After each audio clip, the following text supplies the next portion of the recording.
Hello and welcome to my channel.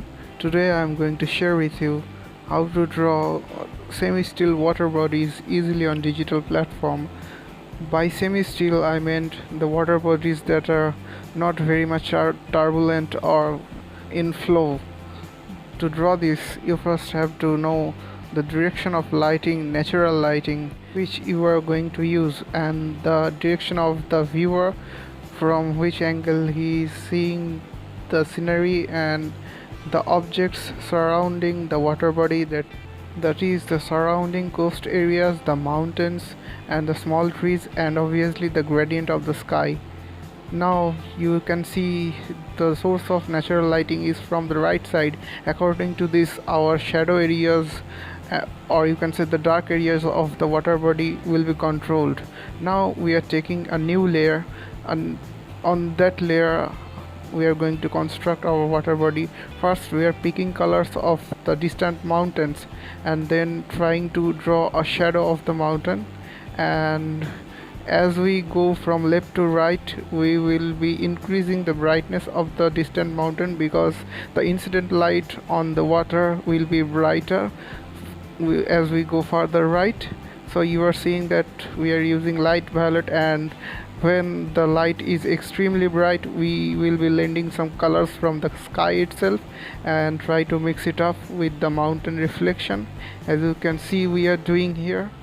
After the mountain, for a major part the sky will be reflected on the water bodies, because the surrounding areas will not take effect on its middle portion, so we are lending colors from the sky itself. And I am having to keep in mind that as I am going from right to left, I am using the darker tone of the sky colors. These are the small measures that will make your work look more believable, or you can say make them stand out than average with minimum efforts. And now we are drawing the shadow area of the greenish coast, and for that our incident light angle is like this, and we are getting a darker tone of the green because according to the incidence of light there will be shade on the water portion, and the vice versa is that we are getting the lighter tone of the bluish coast area, because here the incident light on the water is direct and without any shadow, so we will be seeing the colors brighter. So we are eventually using brighter colors, as you can see, and the rest of the water body will be constituted using the colors from the sky itself. And as you can see, the three level color we have been using for the sky reflection, we will be using the same here, but as we move towards the closer portions of the viewer we will be adding some shadow to the colors, because of the similar thing as you have seen before, the incidence of light from the right side at an angle.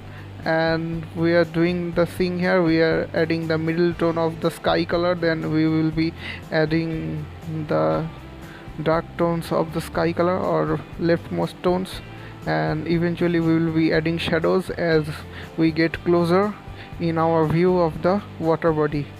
You must know that nothing is more helpful at the end of the day than studying from a practical reference of water bodies, but if you can do the things by your own, the simple steps and the basic things which I am talking about, you will be feeling more comfortable doing your own works. Or even if you just copy from a reference, these things, as you can compare with your basic ideas, will give you much pleasure doing the work.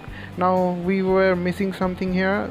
These are the trees that are close by the water body, but we will not construct their shadow right now.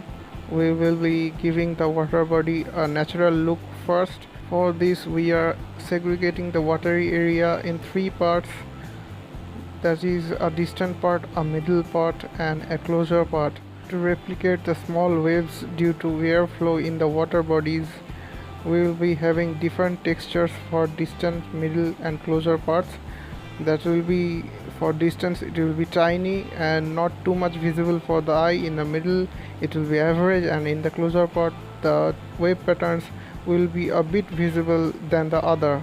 So for that we will have to smudge the three portions, and here I missed some shadow area for my orange color. Sorry for that, I'm making that up. Now we will be hiding the other layers, and for the distant portion I am taking a very tiny smudge tool size. The sizes of smudging are experimental. I am taking near about 10 or 9, yes, and I will be giving it a vertical smudge first.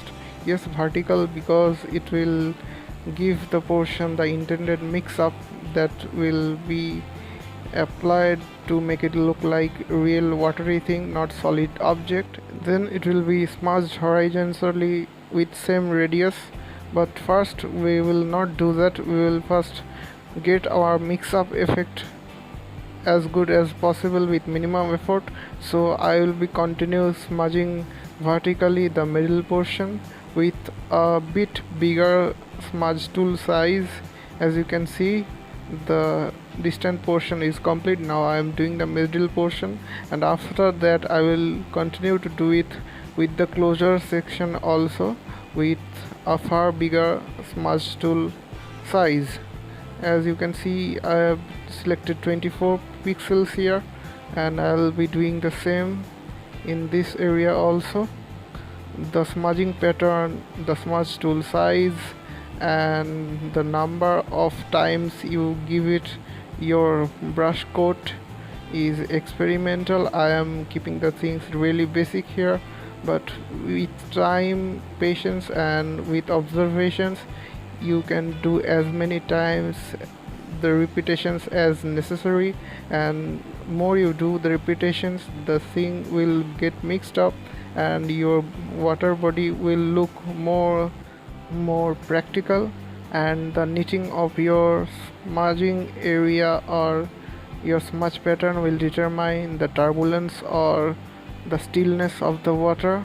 The less you do it, the more still the water will look, and the more dense you do, the water will look more practical than before. But if the water body is very much distant from the viewer all total, then dense knitting or dense smudge is necessary for its practicality. But if the water body is not so much far, then the randomness of smudge or the gaps of the strokes will be more reliable or practical. Now we will be developing the reflections of the small objects near water bodies. For the small object reflections, it is necessary that we do not smudge them vertically at all, because it may distort the whole thing too much. We will be just give it a gentle smudge horizontally, and for that we will be using the same tool radius in the area which they are one, and you can see I am doing exactly that. And after that my basic water body diagram or drawing will be complete, and I will be adding all the layers together. As you can see, here is my work, but it's so much basic that you can continue doing experiments keeping in mind the basic things, and then you will eventually get results like this which I have got. And please do get back to me in the comment section. Tell me how much you have been enjoying my videos. Bye for now.